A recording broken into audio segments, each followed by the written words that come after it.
From Microbe TV, this is Q&A with A&V. I'm Vincent Racaniello, and joining me tonight from Chevy Chase, Maryland, Amy Rosenfeld. Hello, Amy. Hello, Vincent. How are you today? I'm well, and you? It's fine.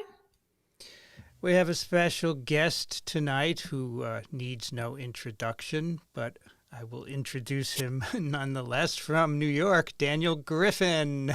Hello, everybody. I'm going to balance your enthusiasm, Amy. I know. So people's conversations over dinner tables are terse and deadpan, and I just want to be like, apparently nobody's met Woody Allen. Okay, yeah. Well, but I am impressed that Chevy Chase gets his own town. You know, and the funny thing is I'm not a big fan. You're not. Now, when I was I a really teenager, hated Vacation and Caddyshack. I thought they were stupid. Man, Caddyshack is one of my favorite. I realized that even though I love Caddyshack, I quote Bill Murray a lot. I was actually out sailing with a bunch of people, and I was teaching, and apparently I quote Bill Murray in my lessons. So he was in Caddyshack. Yeah, he was. He was. Yes. I've got a swimming pool, and then there's a pond. That would be good for you. Apparently, the two of them really dislike each other. So that was all ad-libbed with all, the appropriate dislike being conveyed. So, well, before we start, let me welcome our moderators. Everyone's here tonight. We have Steph, we have Les, we have Tom. We have Vanity from an airplane. You met Vanity, actually. She has a different name, a real name, Daniel, but you met her on an airplane to Seattle. Yes, I know who we're talking about. She is in a plane tonight moderating. Thank you all for coming. Everyone's very excited to have you here, Daniel. So let's jump right into... Where's Frank? Frank is not here. At least I haven't seen him. But he may be... lurking, who knows? I'll keep an eye out for it. All right, so first question from Greg is all about, this new CDC announcement, Daniel, that they're going to test people coming in from China. So Greg said, is the world getting sequenced positive cases from official sources in China? I assume the data is shared. Covariance shows activity. Why else swab at entry? What do you think, Daniel? Why are we going to test people on entry? Yeah, when I heard this, I sort of shrugged and sighed and made some other, Could we say regression? The first thing that went through my mind, actually, that I said out loud is who's giving them advice, right? I mean, it's 3 years into this pandemic, and where did this come from, and what is the purpose, and is this the purpose? Are they not getting data out of China? Do they want to be able to track variants coming into the country? Is that what this is all about, or is this some sort of political move? I'm not sure it makes any sense. I mean, we have plenty of COVID here. There's no shortage of COVID, right? Yes, exactly. Oh, wait a minute. It doesn't make any sense. Yeah. It doesn't. It's not that you're not sure it doesn't make any sense. It doesn't make any sense, except for if you are going to antagonize your Chinese neighbors. Yeah. This is about antagonism of your Chinese neighbors. Yeah, you said it in as a more honest. I was trying to be a little softer, but no, I don't see any sense here. I'm not sure I understand this in any way, and I only see the negative, right? I mean, I think we learned early on that things like this are, they're not helpful. Yeah. Okay, Greenfield says, I'm a 39-year-old with psoriatic arthritis. Psoriatic, thank you. Arthritis, fibromyalgia, 4 times vaccinated. I'm wondering, is a cytokine storm likely with infection? So this is a great question, actually, because, when people say likely, there's this whole issue. What do we mean by likely, right? I mean, people play the lottery, right? And they think it's, there's a chance they're going to win. Yeah, there's a chance, 1 in a million. That's not likely. When we started, this pandemic, before we had vaccines, before we knew what we were doing, it was like about 20% of people were progressing, ending up in the hospital. And it was that second week, it was that cytokine storm. So I always like to remember or remind people that, during the early days, that first week when you're like, I just feel really crummy, it was like, sorry, no room in the inn for you. It was really second week, I'm hypoxic, that we're like, okay, you merit a spot in the hospital. And that's changed over time. But that's the cytokine storm. That's the early inflammatory phase. And so now that an individual has been vaccinated, 39-year-old, I see some medical history here, but I'm not seeing, significant immunosuppression. This is an individual that has probably calculate less than 1% of going on to a cytokine storm. So less than 1% in my mind would be unlikely. And then I just sort of want to follow up on that.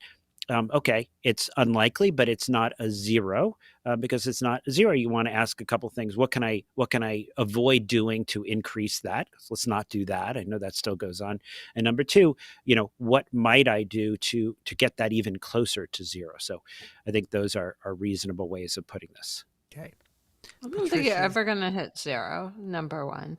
And I like your optimism as 3 years into this pandemic when we didn't know anything beforehand.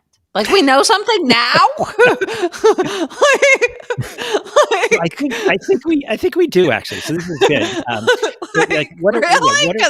So what do we know? I mean, there's a couple things we know. Kind of is like a shinorama. Well, it is amazing because I say we know, and then you sort of ask what is going on, like who's in the know, and it is a problem with communication, getting it out to all the providers, all the patients out there, right? So number one, we do know that there are these highly effective vaccines, right? We know how to make these vaccines. We have, I think, a decent sense of what they can do.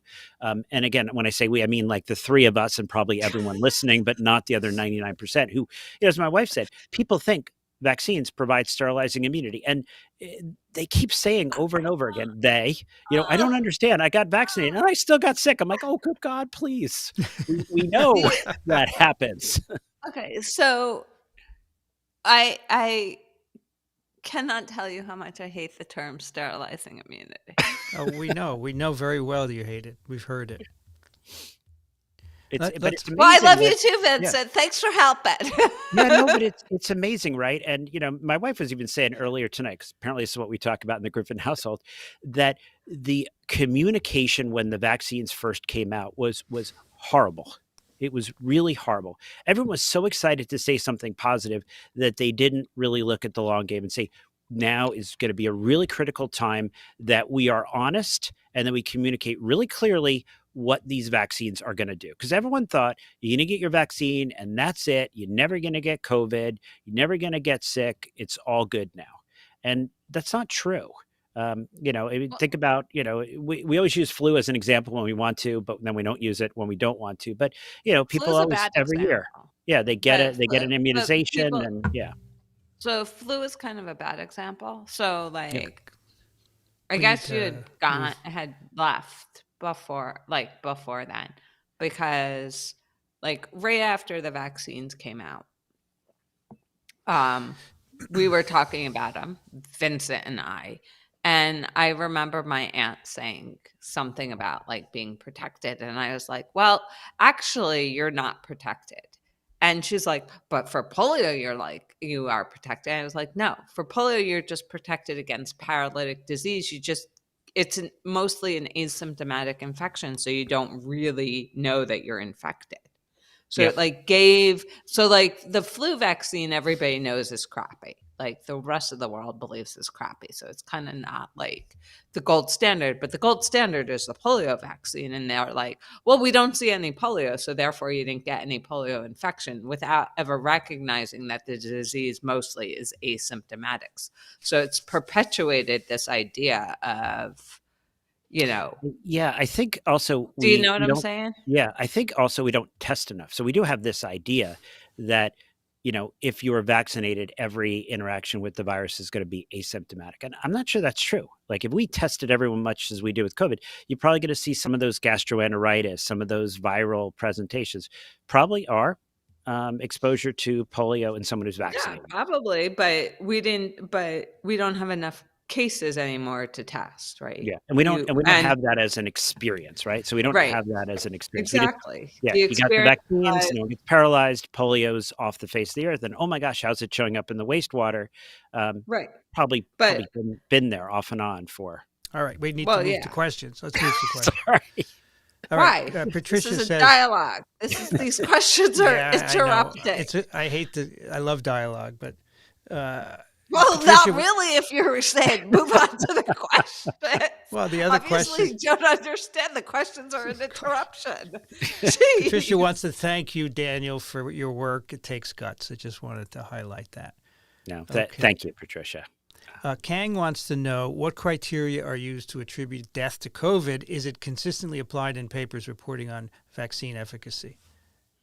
Yeah, so that's an excellent question. And I think we have a little bit of trouble here, which we talk about. How are we attributing death? How are we attributing hospitalization? Because, if you do one of these big studies, so we'll start off with the original studies when they did randomized control trials, then I think it was really clear. There's usually in the methods section where they make it clear, there's usually two independent individuals who are, determining was this death due to COVID, et cetera. But then we go forward, right? And a lot of the data we talk about now, the quote unquote real world experiences. And a lot of this is what's on the death certificate, right? And anyone who's been out there and seen like who fills out these death certificates, it can be a little bit unreliable. So this is a big challenge. Like when we say, and I know people are concerned about this, we say, right now 400 people a day are dying of COVID, from COVID. How reliable is that number? And that's really a challenge.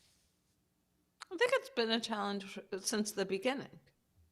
I don't think it's actually really changed because I think it was a big challenge at the beginning because there are twists where you're saying like people they would die of COVID, but they would say, oh, they had a heart attack and they died of heart attacks too or something. Yeah, no, I think that is actually not something that has really changed.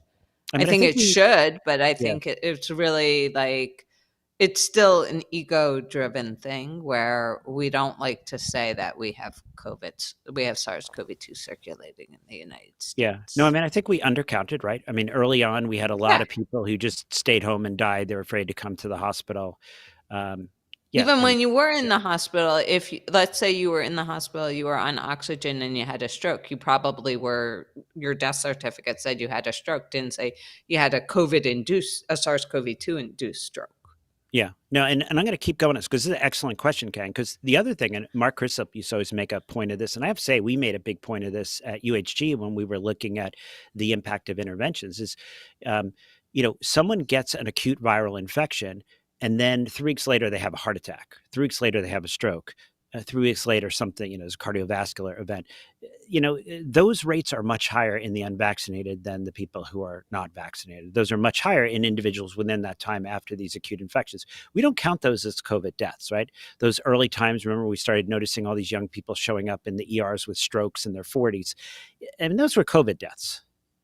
But we counted them as strokes. So yeah, this is... That's what I'm saying. Yep. And I think that like we still do because let's say you came in and like our friend, all three of us have a common friend who has had, we have at least more than one common friend. I think I know who we're talking about. No, I'm not sure.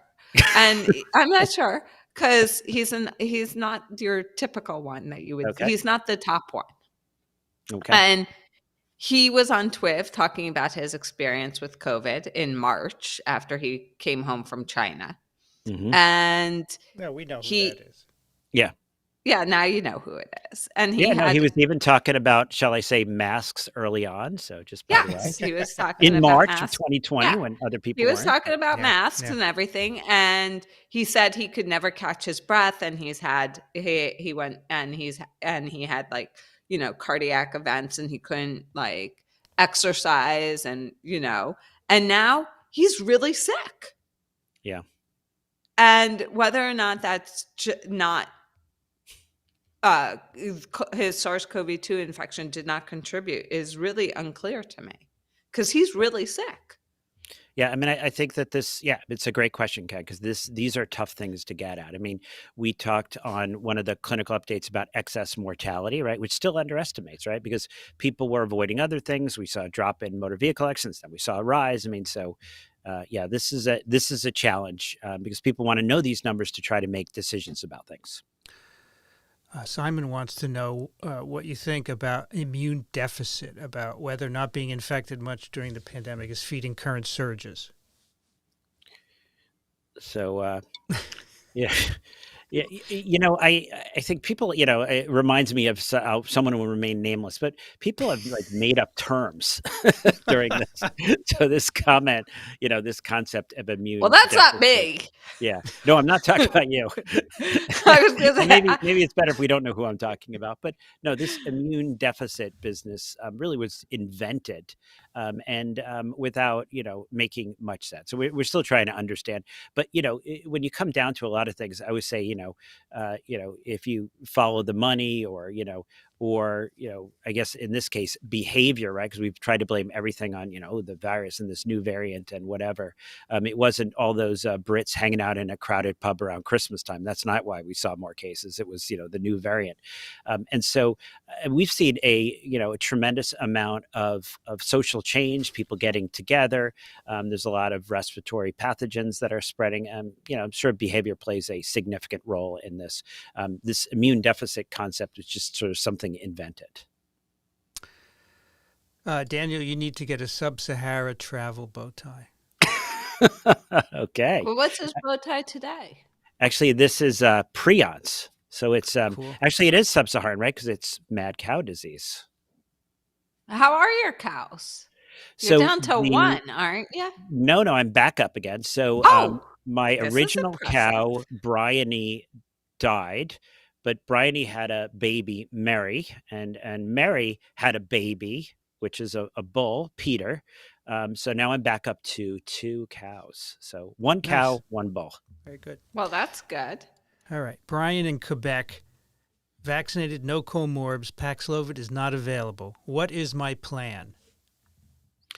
Okay, Brian.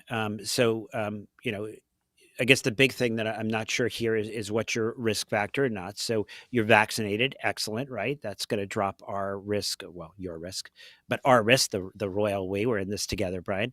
It's going to drop our collective risk by 90% for you progressing.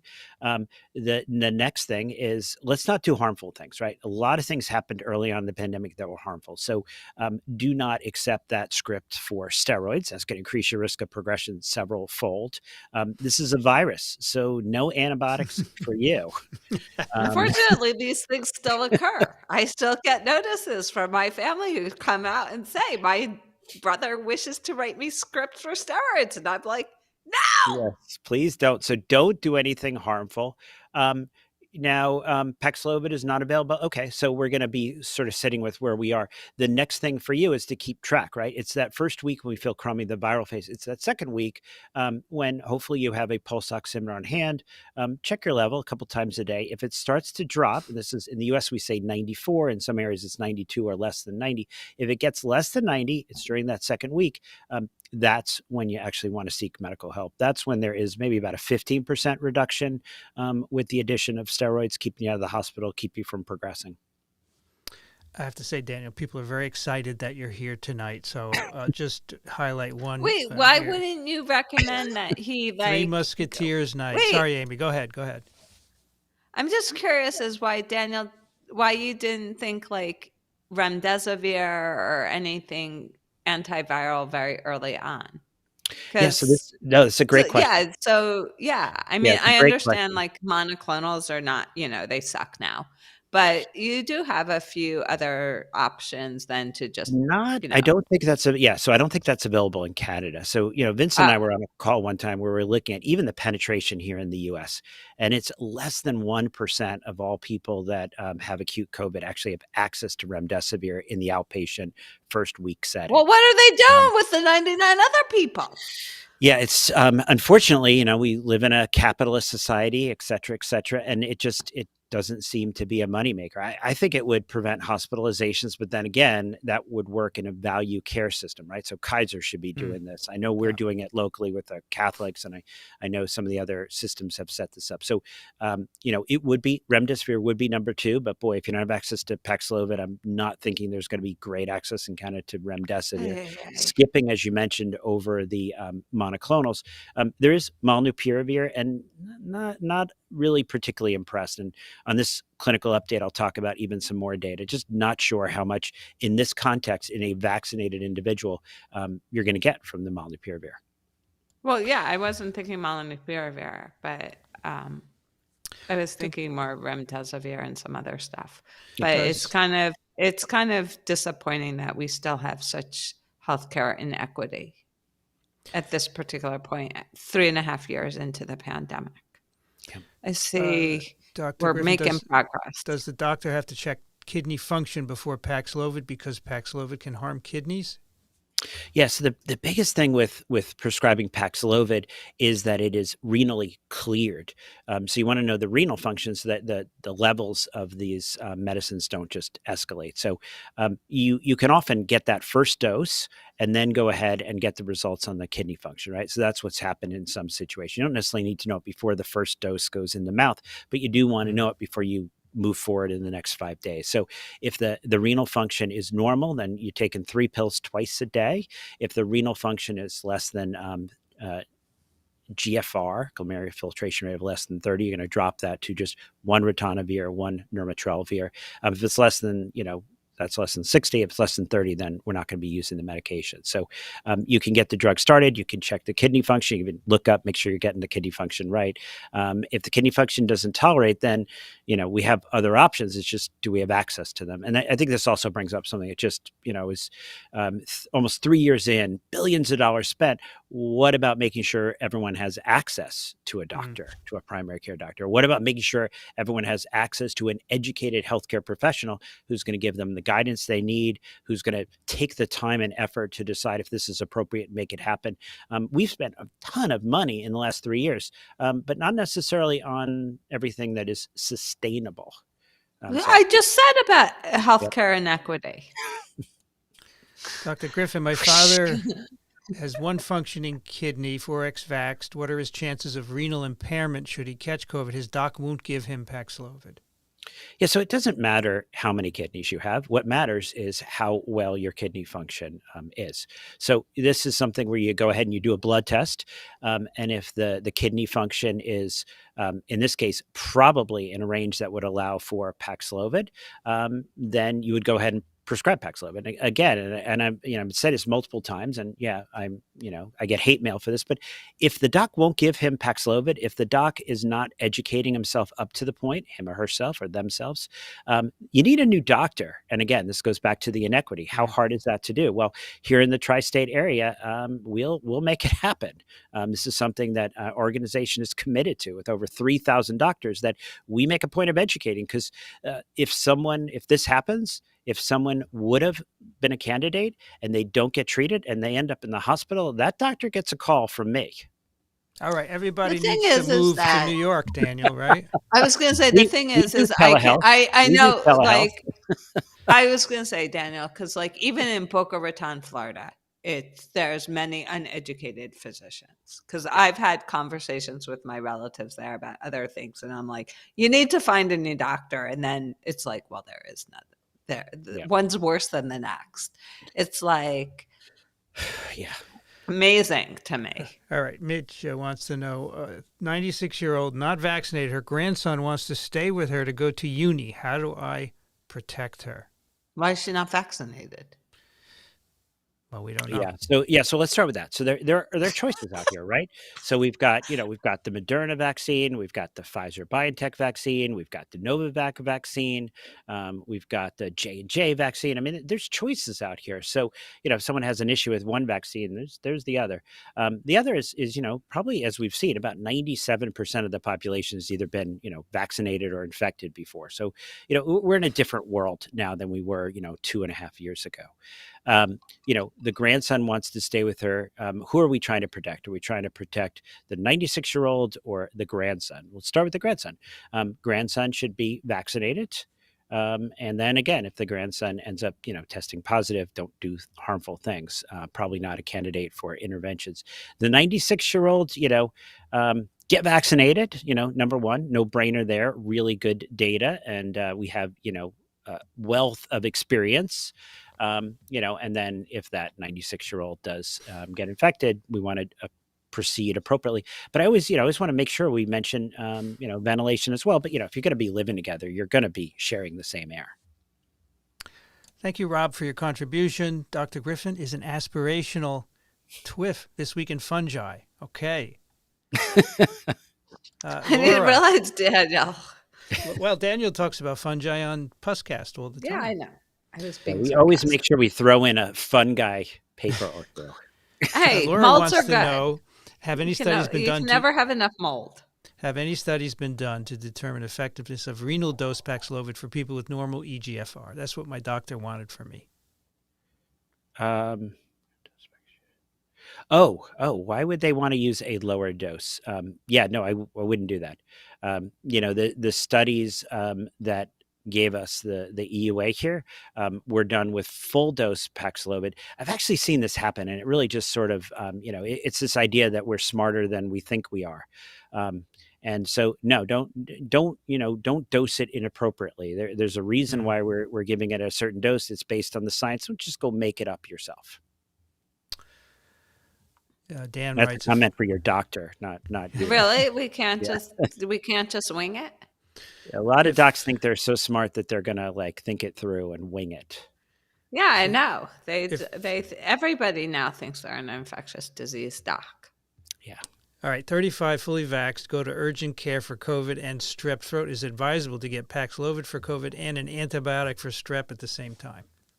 So I'll do it backwards, right? So let's say you actually have strep throat, which, it takes a little bit, right? Because 20% of people will test positive in the back of the throat. So you want to actually have the right story, not just a positive strep test. Is there pharyngeal exudate? Are there palpable lymph nodes? Is there fever? So have you got the story? Does it make sense? If so, then 10 days of antibiotics.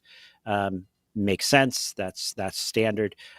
Now the other is, what if you also have acute COVID? Part of the issue here is, you're going to fall into high risk if you're 35 years old, fully vaccinated. If you are obese, if there's something else going on that I don't know about, then there's no problem with getting Paxlovid and an antibiotic at the same time. But we wouldn't necessarily give Paxlovid to everyone just because they have strep throat. Okay, Frank says, my friend tested positive for 5 days, negative for 2 days. She wants to get together. No tests, no mask. Should I be concerned in my 70s? So, the most helpful thing that we've learned is the clock, is the calendar, right? So, what I'm seeing here is this. So the person tests positive for COVID. The first 5 days is when we see 85% of the transmission, right? We do see 15% of the transmission between day 6 through 10. But then again, it's hard for the data to keep up with vaccinations, with the new variants, with treatment. My wife, we waited till it was day 10, and after day 10, off comes the mask, and then we're done with that. But we did not test out because we don't know what those tests mean. 50% of the time in that second 6 through 10, you've got a negative antigen, but the culture's positive. You've got a positive antigen, but the culture's negative.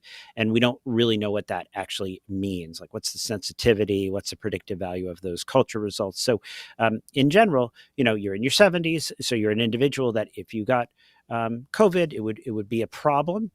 So, ideally you want to give it the 10 days. But then I think this also brings up the new reality. And let's talk about this. So we're approaching 2023. How long are we going to do this?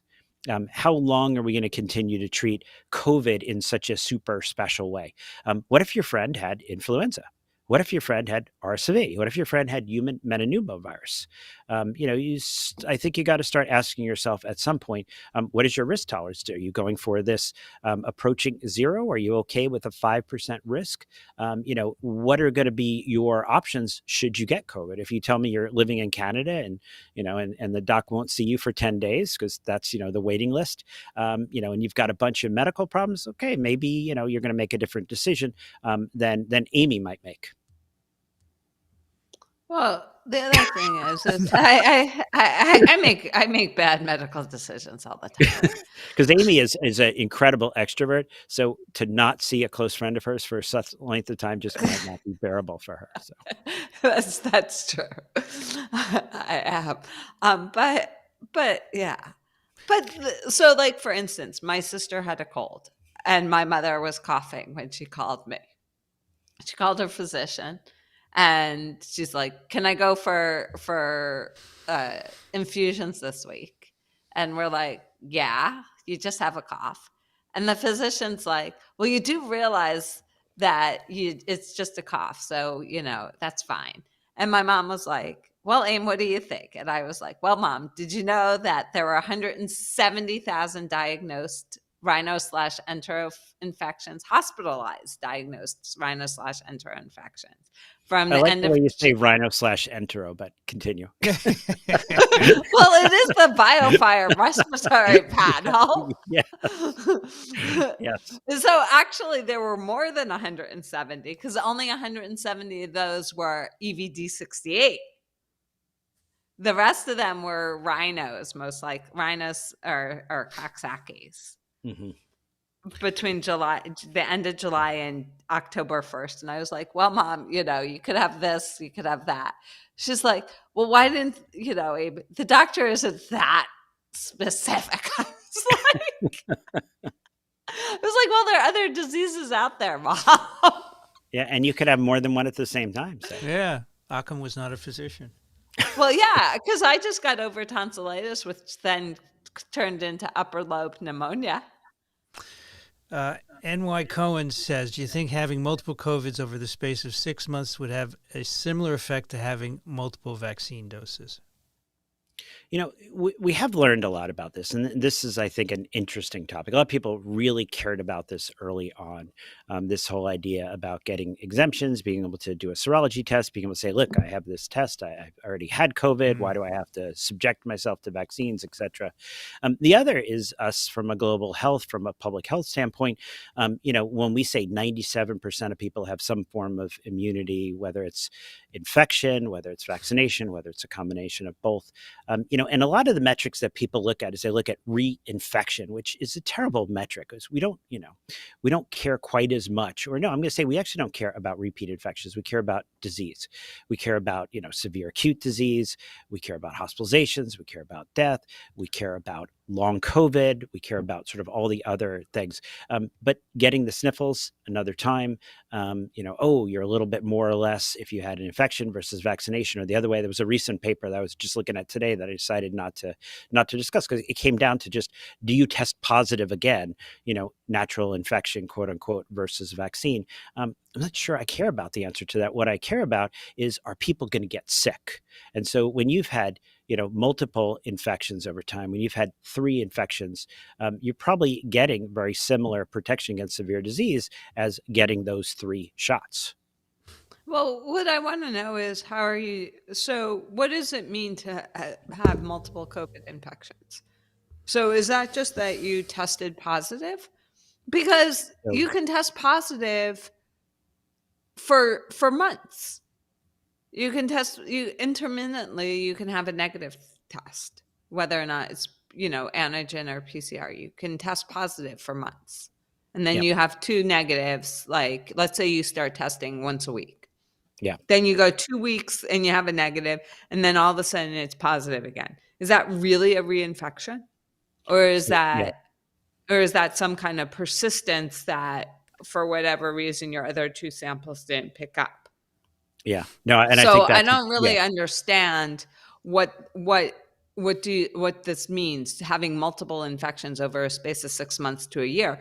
Because even if you just go by the tests, okay, so you have test, positive, positive, negative, negative, positive, positive, negative, negative, negative, positive, okay?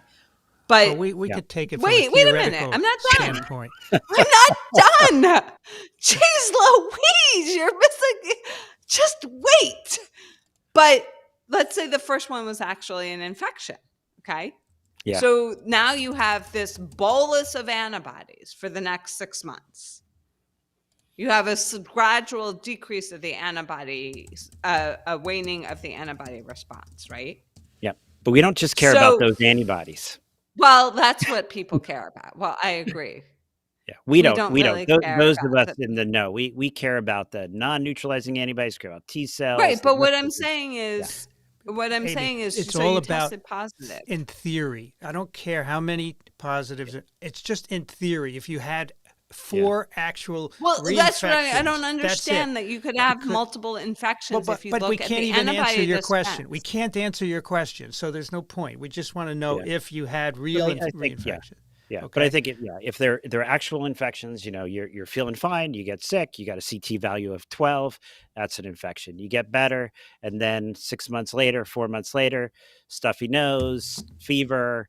Now you got again a CT value in the teens. Yeah, that's a reinfection. But but I see your point. This isn't just I had 6 positives and that was negative for 2 days, and then 12 days later I got a positive. That's not a reinfection. That might just be this artifact. But even if you had symptoms, I mean, people, Yeah, it's. I just don't really understand about. I just don't really. I guess I'm confused about how the idea of this reinfection correlates with integrates with what we know about immunity. Yeah. Does that make sense? Mm-hmm. No, it's a valid point for sure. All right, Patricia says, WashU study. Repeated infections have proven morbidity, including death. A Canadian immunologist says previous infection underlies an uptick in the rise of severe flu and RSV, especially in children. Thoughts?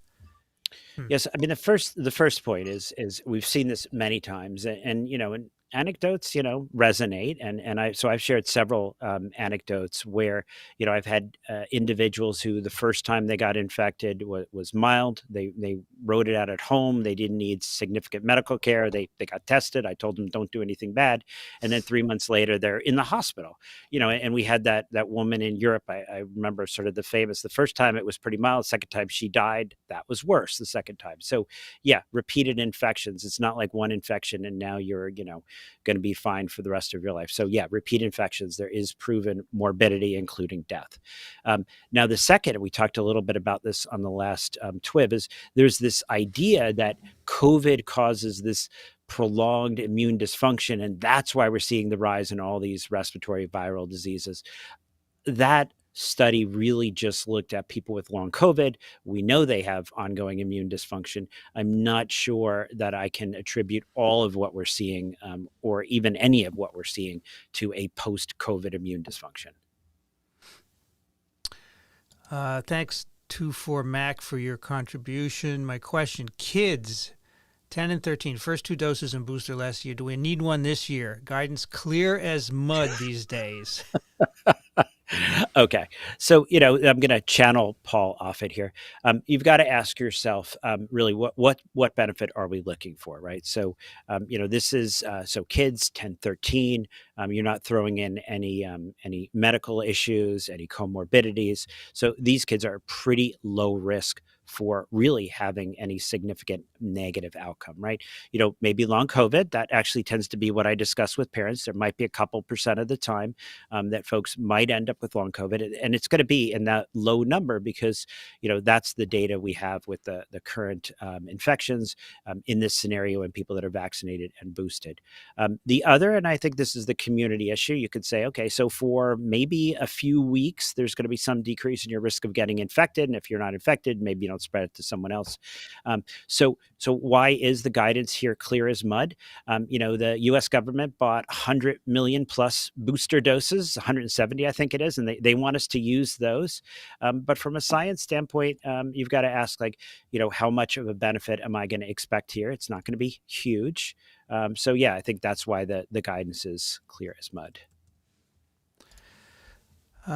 Chris says, how many of the older people are being hospitalized actually due to COVID and not just incidentally? Are we tracking this? Yeah, so this is a challenge. And I think part of the challenge is, what do we mean by hospitalized due to COVID, right? So, we've got a fair number of individuals in the hospital right now who are being hospitalized during the first week of COVID. So they show up, they're weak, they're falling at home, they're having vomiting, they're just not doing well at home. They're not hypoxic. They've been sick for 3 or 4 days. They're being hospitalized because of COVID, but not because of the COVID that people think about from the early days. They're not heading to a ventilator. Some of those individuals, actually an individual today who's probably going to die, probably will not be alive by tomorrow, but came in the same way, older individual over the age of 75, so elderly, initially seemed pretty with it, but then just really declined, actually progressed into that second week while in the hospital, despite remdesivir. And, rather than the early days of rushing in and intubating and this person living in the ICU for weeks, there was a calm discussion with the family about goals of care. And so this individual was transferred to inpatient hospice. So, that's a COVID admission, that's a COVID death, but very different from what we talked about before. So that's why this answer is not that easy to get at. Midge asks, Daniel, what about smokers that have had 3 doses of vaccine? Will they be protected by Paxlovid? So smokers, actually being a smoker, puts you into that category of individuals at high risk that qualify for treatment with Paxlovid. But here is an opportunity. So thank you for asking this, because I want to say there's not a binary with high risk here, right? Because there's sort of this idea, you're high risk or not. But high risk meaning you have a finite risk of ending up progressing versus some individuals, it's a 40% risk of progression, right? We're talking about someone who maybe has a transplant, they're on immunosuppression, maybe they have a hematological malignancy. These individuals, their chance of progression is quite a bit different than, I'm 28, thin, and I've been smoking for a year. Environmental, thank you for your contribution. Glad you liked the handwritten envelope. Very good. Andrew says, I couldn't get monovalent vax. Now it's not easily available. Providers say the bivalent should be okay, but CDC protocol requires monoseries first. Advice. Oh, wow. So... I think, and watching the chat go by every so often, I see people mention CVS, who's actually been quite a good partner in a lot of this. You're going to have to go to, there actually is a vaccine.gov website that'll help you track down, because what we've studied, is getting that first shot, getting that second shot, and then the boost is, at this point, there's just bivalent boosters. But there's going to be people that need to get that primary series for years to come. So, it may be a little bit of a lift at the moment, but those vaccines are out there. So, Doreen, thank you for your contribution. Some have no doc or Paxlovid resistant uninformed doc. Could they ask for physical incidentally, including kidney function tests needed for a prescription at a U.S. test to treat site? Exactly what test is needed and how recent? Okay, so this is actually going to give me an opportunity to sort of, I started to shout it out a little, but, the test to treat paradigm that was introduced partly because of our incompetence, fellow physicians. And this is where you actually go to the CVS website, you fill out a form. There's a limited number of appointments a day, but there are appointments a day. You've got this window to get in there. So, if you have a Paxlovid uninformed doc, we'll start working on getting a new one. But in the meantime, this is another way of accessing effective therapy. And then this challenge is getting that kidney function test that you mentioned. And I mean, a lot of urgent cares can set something like that up. And even if your doctor is uninformed and Paxlovid resistant, I can't see them not being okay with just getting a simple basic metabolic panel. John asks, how bad is Crohn's as a comorbidity for an 18-year-old girl just diagnosed with COVID, vaxxed and boosted? We are told it's immunosuppressive. Yeah, so it is immune suppressive, and even some of the medicines we use. So sometimes we'll be targeting this with the TNF alpha monoclonals, sometimes methotrexate, sometimes prednisone. The disease itself, right, can have the negative effect on the immune system. The medications can have the negative effect as well. So yeah. Vaccinated, boosted, all things that we would recommend in this context. But then again, this would be an individual that we would think about treating. Why not reduce that risk farther? Ian asks, are antivirals for influenza used as post-exposure prophylaxis in long-term care facilities or in hospitals for those at risk?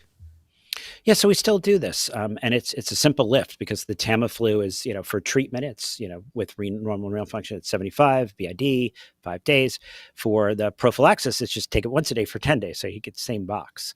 And yeah, when there's outbreaks in nursing homes, we'll often jump in, long-term care facilities will jump in and do that. Any thoughts on treating influenza A 4 weeks after first COVID infection? So the timing on treatment for the influenza A is you want to actually be, within that, 48 hours is when Tamiflu is going to have most of its efficacy, but come on, it's not the best drug. It's amazing, right? How crummy our drugs and vaccines are for flu. But I'm not sure that the 4 weeks after the COVID infection would necessarily impact treatment.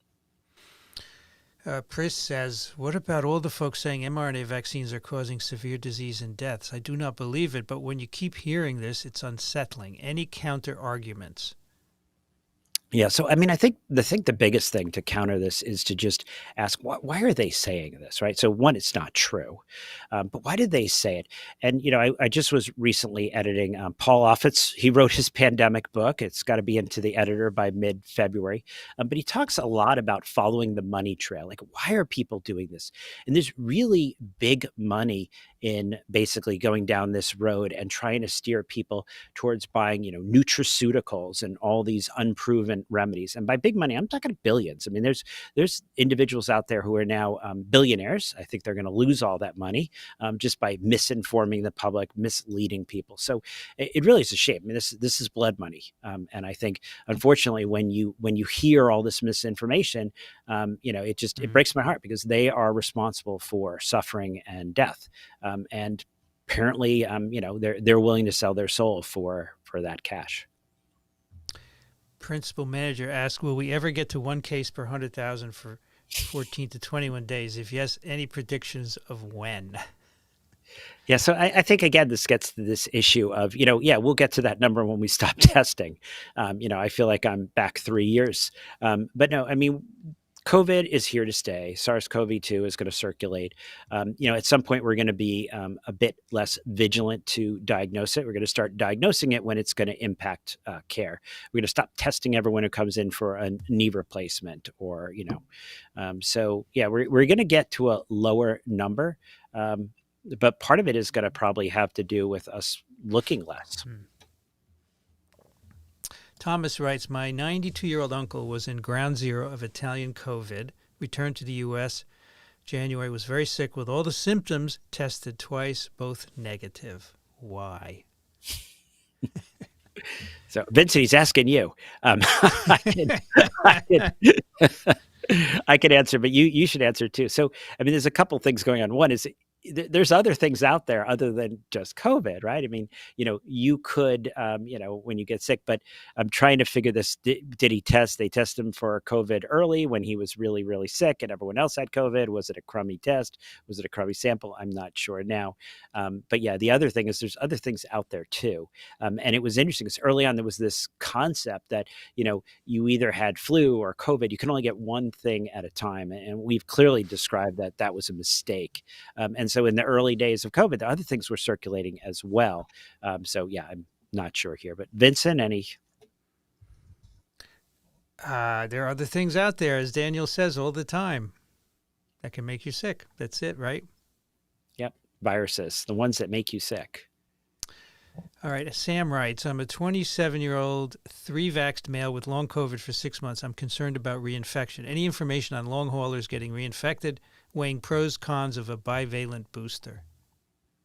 Yeah. So, the science on vaccines and long COVID, right? Initially when the vaccines first came out, I know I shared this experience. I had a number of healthcare workers suffering from long COVID. They were first in line to get the vaccines. And, half of them were excited to get the vaccine because, boy, they never wanted to have COVID again. The other half were like, oh, I don't know. Is this going to make things worse? Because I feel like I'm starting to make some headway here. And then we started to see that when people got vaccinated, the risk of long COVID went down. Actually, it seemed like there was a therapeutic benefit. But to give you the numbers, right, that first vaccine, we got a nice drop. Second vaccine, more of a drop. Third vaccine, about 1%, right? So, our bivalent booster is going to give you any therapeutic benefit for your long COVID. I'm not sure. It's possible. In general, we recommend the bivalent booster for people's with long COVID.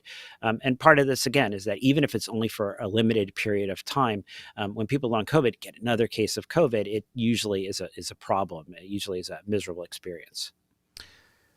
Greenfields, thank you for your contribution to science communication.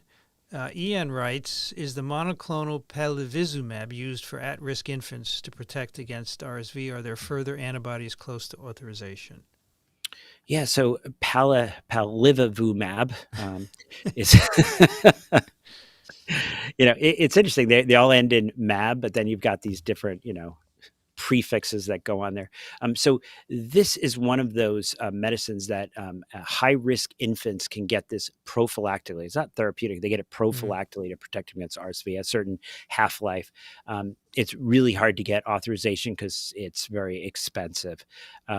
There's been a lot of work in the RSV field. Most of the work that we're hearing about is actually vaccines. So we're getting closer and closer. Probably before 2023 ends, there'll be authorization for an adult vaccine, predicting the future there. But that's where things are headed. It may be a little longer before we see kid vaccines, but ideally, right, is going to be a mom gets vaccinated during that third trimester. And then, we get that passive protection for the children, particularly that first, it's really 6 months to 2 years of age when we have the highest risk for the kids. But remember, most of our deaths, 6 to 10,000, are in adults. So I don't know much that's happening as far as more monoclonal antibodies. It seems like most of the effort is going into vaccines. There are a few. There have been a few reported recently. Noir writes, listen to Puzzcast where you talked about toxo. I work at a cat rescue. Scooping poop. Is a surgical mask enough protection, or do you recommend a KN95?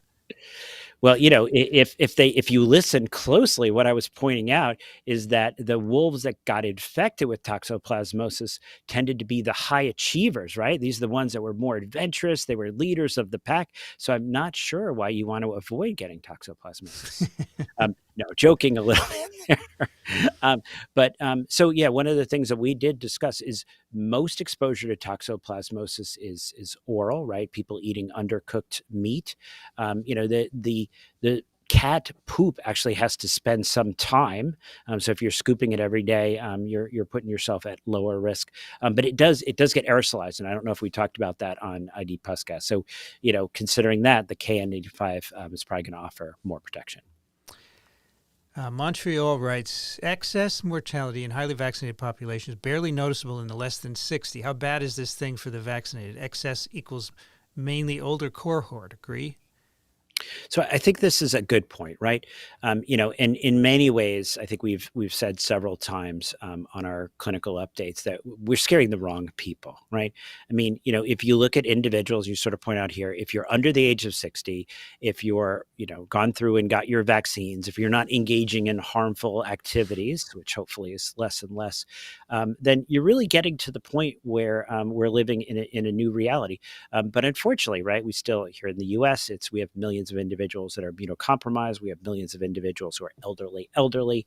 For them, things haven't changed quite as much.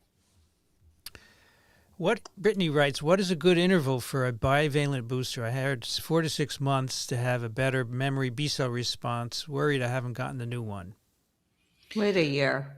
No, I'm serious. I'm absolutely serious.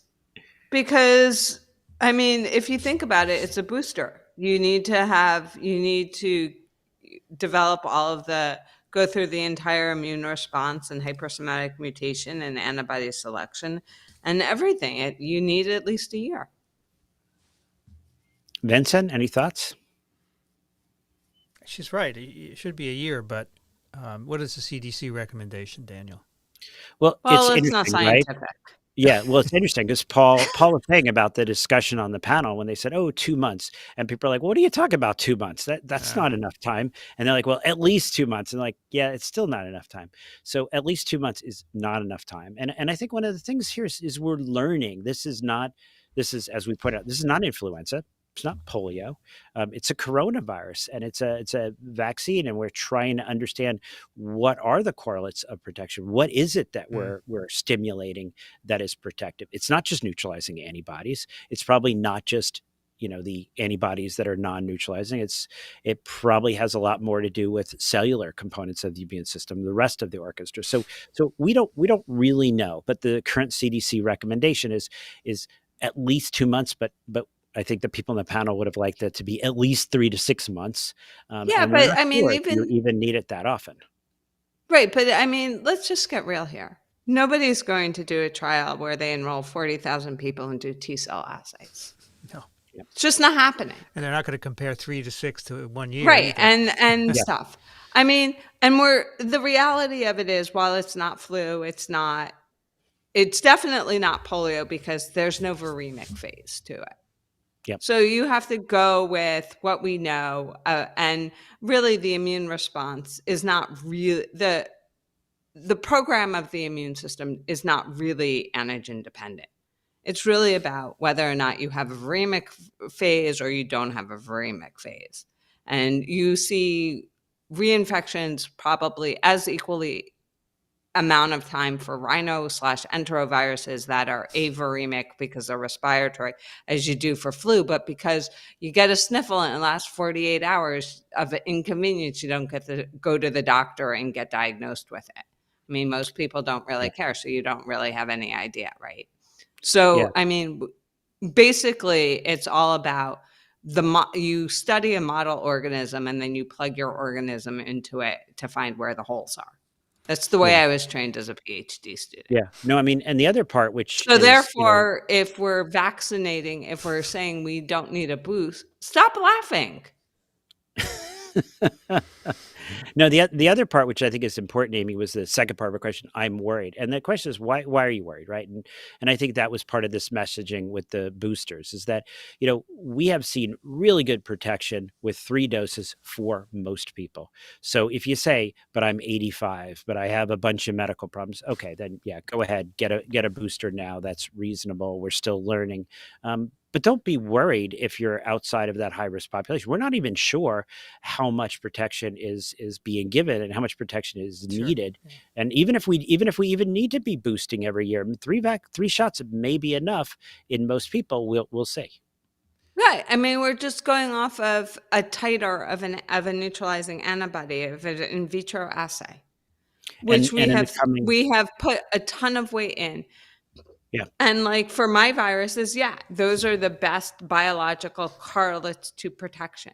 But I could make a lot of holes in the argument for polio and rhinos and enteros and stuff. So, and the majority of people aren't. What is 85 and over? Like 15% of the American population? Probably less. Yeah. Daniel, do you have a farm?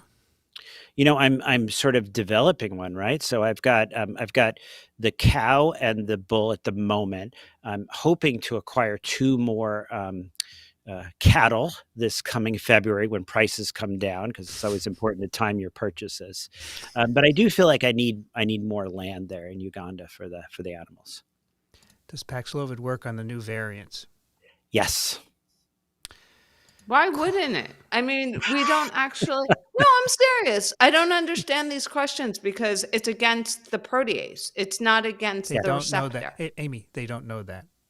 No, but that's a good question because that's, has the spike changed? Has the protease changed? I mean, potentially the protease could change. We see a new variant with a Paxlovid resistant. Yeah, but that we'd have to actually sequence the variant. We'd actually have to target sequence the protease, and we don't actually do that. Crow Willhouse, thank you for your contribution. Doreen, thank you for your contribution. Crow Willhouse. I think this is part of your communication question or comments, Daniel, is the fact that we don't really communicate what all these different drugs or targets are and how they change and how they don't change. So like something that is vital to the viral life cycle, such as the protease that's going to cleave the polypeptide into it, it's most likely not going to go under a tremendous amount of drift because it's so essential and it's inside the cell. Whereas the spike is on the outside of the virus. Like there's a difference in the biology, and I don't think that that has really been well communicated about how you target an antiviral against something and you target a vaccine against something else, and this is why. Yeah. I mean, the challenge, right, and I think this is a problem with science communication, is I was recently communicating with, I think it was an Atlantic reporter, I forget what, but, early on when Paxlovid was first coming on the scene, there was a publication where the authors, 12 passages with different amounts of Paxlovid were able to select a Paxlovid-resistant variant. And then it was, see, it's just a matter of time. I'm like, no, I'm not sure it's a matter of time. I'm not sure that that's going to happen in reality, that we're going to, in cell culture, pick the right dose of Paxlovid and select a resistant variant, and then it's going to have the ability to function and still have, adequate fitness. But that's out there. So, and the thing there was, oh my gosh, what are we doing? We're inviting Armageddon, right? These are the people that get the media. We're inviting Armageddon, the sky will fall. If we start using monotherapy Paxlovid, it's just a question of when we start seeing resistant circulating viruses and we lose that drug. I don't think that's true. And unfortunately, we actually have scientists, putting preprints out like that. Well, yeah. I mean, there was a Paxlovid preprint or molnupiravir preprint that it caused cancer, right? It damaged the cell. But the other thing is the one person who should have been put forward is the man at Emory, whose name I either Klemper? butcher. Yeah. Klempner. So he came out. He was on Twiv. I know. I'm citing the episode where he was on Twiv, where you talked to him. Hey. You see, this is what I deal with on a daily basis. I thought it was just one night a week. You're probably going through withdrawal, being so far from Vincent. I am. Anyone would be, Daniel. Anyone would be. But you notice, it's not like he's going withdrawal for me. Why is that, Daniel? So, Daniel, why is that? How do you know? But nonetheless, wait a minute. Going? The guy came and said, Go ahead. Yeah, keep going there. He came out and he said that even if you did select even if there was a molnupiravir resistance in your population, it occurs in the lower tract or something, and it doesn't get spread. Remember that, Vincent? That's right. Yeah, things that arise in the lower tract are not going to be spread. That's correct. Yeah. Right. So, unfortunately, we put this stuff, let's say, in the HIV model where you needed combination therapy. Right? But we don't. And we haven't revised. We haven't really come out and revised. We've let people continue to believe something that was not exactly true. Well, HIV is a chronic infection with lots of viral turnover. It's very different, right? Right. But the majority of people don't recognize that because you get symptoms and then they dissipate, right? When you first get infected, you get symptoms and then they dissipate, and it's a chronic infection, but it's integrated and silent for many patients, and then it gets reactivated. It's more in line with like a herpes. Daniel? It's actually interesting because people, I understand, like we use other diseases, other viruses sort of as models to say, oh, well, this is Which might what's, not be the right yeah, ones. which is, yeah. And I think what we learned over time in HIV, we used to say, oh, it takes $3 to come to the party, which meant you need to use 3 different drugs at the same time. And then we started understanding barrier to resistance, and that, once you get the viral load down really low, maybe you only need 2 drugs, or maybe you only need 2 drugs as long as one of them has a higher barrier of resistance. And then we're like, oh, well, we'll count that as 2. So I still think we have a lot to learn. I mean, I was listening to the most recent TWIV, right, with Carl Zimmer on. In early days, we were like, well, coronaviruses don't change so much. And I remember, to air my Oh dirty yeah, don't laundry, get me started. one monoclonal antibody, that should be fine because coronaviruses don't change that much. I don't know if we really need cocktails with 2 like Regeneron is doing. And now we're like, oh. Yeah, but the thing Maybe we is, should have studied that a little bit more. right. But the thing is that we didn't study it. And the reason why we didn't study it is because the common cold coronas before this really don't cause any disease and interest in us. And it's just the same argument that I've had over with a certain individual on your left about whether or not entros undergo. I'm all here by myself, but yeah, that's what you think. She's talking about me. But whether or not entros and rhinos and other things undergo antigenic drift. So, like for instance, measles goes under a significant antigenic drift. It just is clinically insignificant. So there's a difference. Same with enteroviruses. Right. So entros undergo polio and everything undergo antigenic drift. It's just clinically insignificant. Well, that's what I meant. That's what I meant the whole time. You just misinterpreted what I was saying. That's right. I was wrong. I apologize. I misinterpreted. Daniel, can you stick around a little more? I can, yes, just a little bit. But I also saw that does apparently Vincent is in withdrawal from missing Amy too. He just shows it in his own way. Just reading the comments. Forget it. You can't suck up now. I didn't say that. Somebody else said it. Comments. I'm just reading the comments. That's what the viewers. You can't suck up now. No, I'm not. Done. I'm not. It's someone here. All right. So Crow Wheelhouse wants to know, how do you know what doses of medication are safe with Paxlovid? So she says mine is 1 milligram of clonazepam. Yeah. So, what I always do, and I make a point of this, is when I'm prescribing Paxlovid, I'll go to the covid19-druginteractions.org/checker. I have it, it's in our show notes every week. And if you put Paxlovid, you put clonazepam, big red thing is going to come up, oh my gosh, don't do that. Don't co-administer.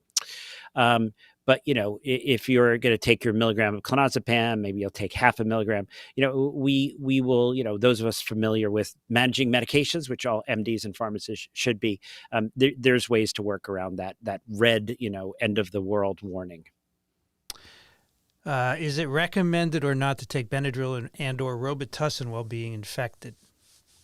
It is absolutely fine. All right. That was quick. You guys know about metformin yet? Yeah, so I'm going to talk a little bit. So that was in our, I don't know if you guys saw the recent preprint from the COVID out trial. So that was the trial that some of our buddies were involved in. Actually, UHG financed some of it, University of Minnesota. I think David Bullaware was involved in that. And so it's a very interesting, I'll talk a little bit about it, but it's this concept that getting metformin when you acutely have COVID is going to reduce your risk of getting long COVID. Right. And then they go ahead and quote like 40% reduction. But then you've got these different control groups, and one control group, it's like 6.7 and the other it's 10. And the metformin control group has the highest risk of long COVID. And then the metformin is about 8. So that's, 2% from 10. So that's 40%. It's, the numbers are a little bit fishy. I'm not sure I trust the way the statistics were done. But isn't metformin an AMPK inhibitor that would then feed into the mTOR pathway? So I don't understand why that would affect long COVID only, because mTOR would regulate BP, would then regulate IRF7 and interferon alpha beta production and various other things. And in theory, RAP was given as an immunosuppressive. That's what it does. Yeah. So I don't really understand I don't really understand that whole story when you feed into the biology of where AMPK fits into the PI3 AKT mTOR pathway. Yeah. So, I mean, the original COVID out endpoints were right, where it was the 3 different drugs. So it's our buddy ivermectin and metformin and fluvoxamine. And it was a really interesting study design, right? So it could all be done remotely. You went on the website, you got involved, they sent you drug or placebo. The 3 arms were going at the same time. And they really were looking at acute outcomes, right? Initially 28-day mortality, hospitalization. But then they also said, let's follow these folks for 10 months and see if we can see any impact on long COVID. And that was where this came out of. So sort of one of these other, pre-specified endpoints. What's the mechanism? Yeah, I don't think I don't know, but like how many of them also take metformin for controlling their diabetes? So I believe that was actually an exclusion criteria going into the trial, right? So you're not having those people in the trial, but the majority of the people were obese. So that's an interesting thing too. So this was exactly. So I don't and obese. But so here's my problem with this whole thing is the responsible factor. Yeah.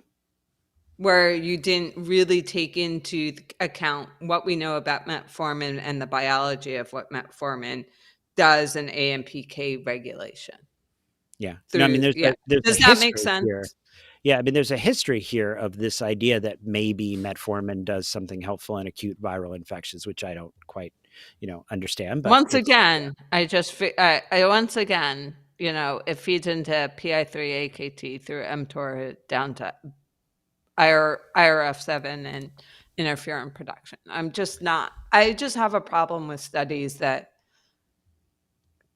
don't factor, they come out, they're sensationalists like this, and they're just observational that they didn't account for anything about the biology or the chemistry of the drug and the targets that we know and the pathways that we know that they affect, so that they actually don't really back up anything, and then they get put out there and patients come and talk to you about it and you're like, no, it's completely wrong because blah, blah, blah, blah.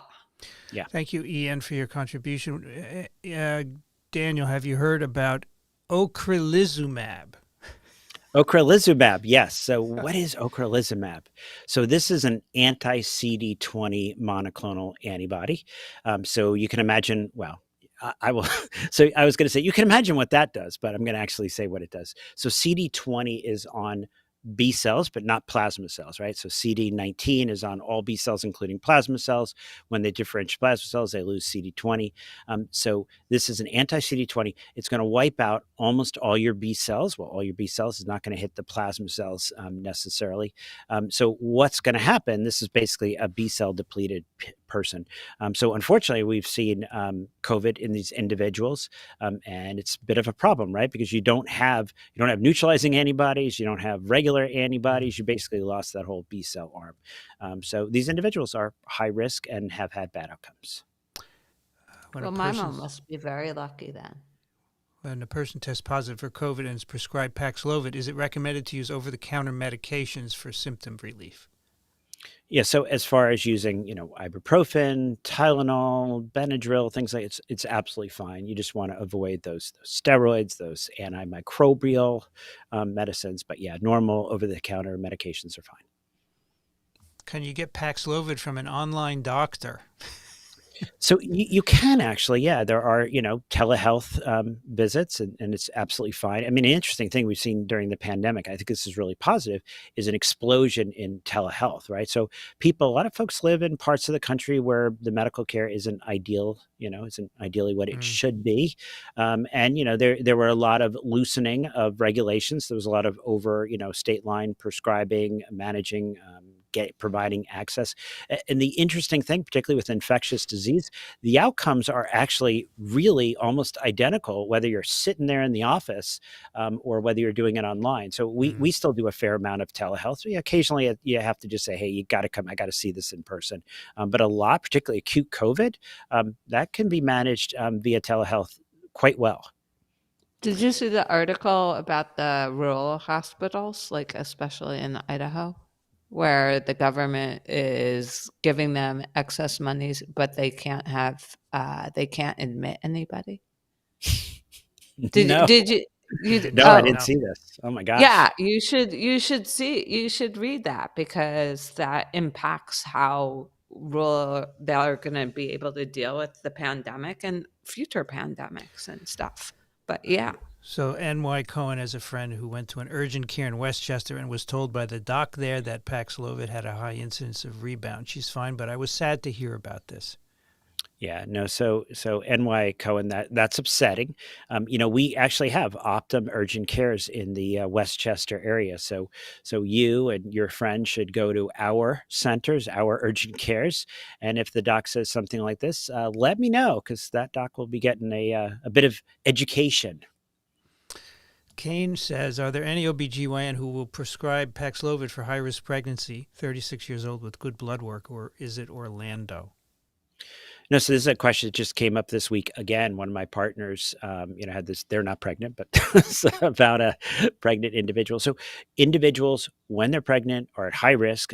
It's just to share the numbers, right? 20-fold increased risk of ending up in the hospital, significant increase in losing that baby, losing that pregnancy. So yeah, Paxlovid is highly recommended during pregnancy. I think you answered this, but you can, again, are the majority of smokers in real trouble with COVID?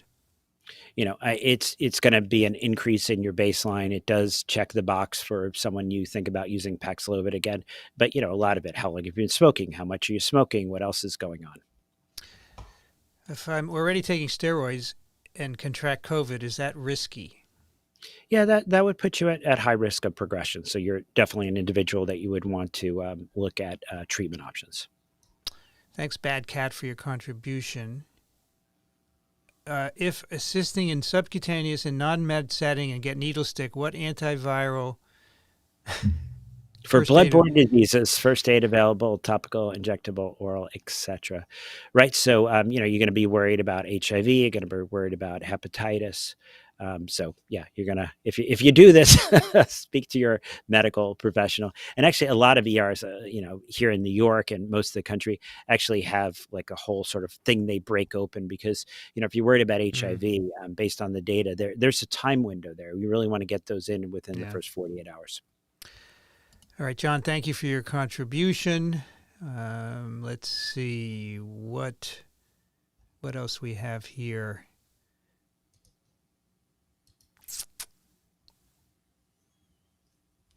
Well, this is an interesting one. Can IgM antibody be reliable for recent infection against nucleocapsid or spike? So, this is interesting, something we've talked a little bit about. There were a bunch of studies where they were trying to follow to see, like, can we use nucleocapsid in vaccinated individuals to see if they've been infected? Now, those studies were done with IgG. So I haven't seen where they've tried to look in vaccinated or previously infected individuals to see if you still are going to get an IgM acute phase. But I will say, what do we know about IgM and IgG? In the early days when people were naive and getting exposed, the IgM and the IgGs were coming up at the same time in coronavirus infection, which is really not what we usually learn, right? Usually the classic is IgM comes up first, and then about 3 weeks later, IgG. But we were seeing IgM, IgG rising at about the same time. So interesting. Is the Novavax still a good vaccine to seek out if you can't get the mRNA vaccine?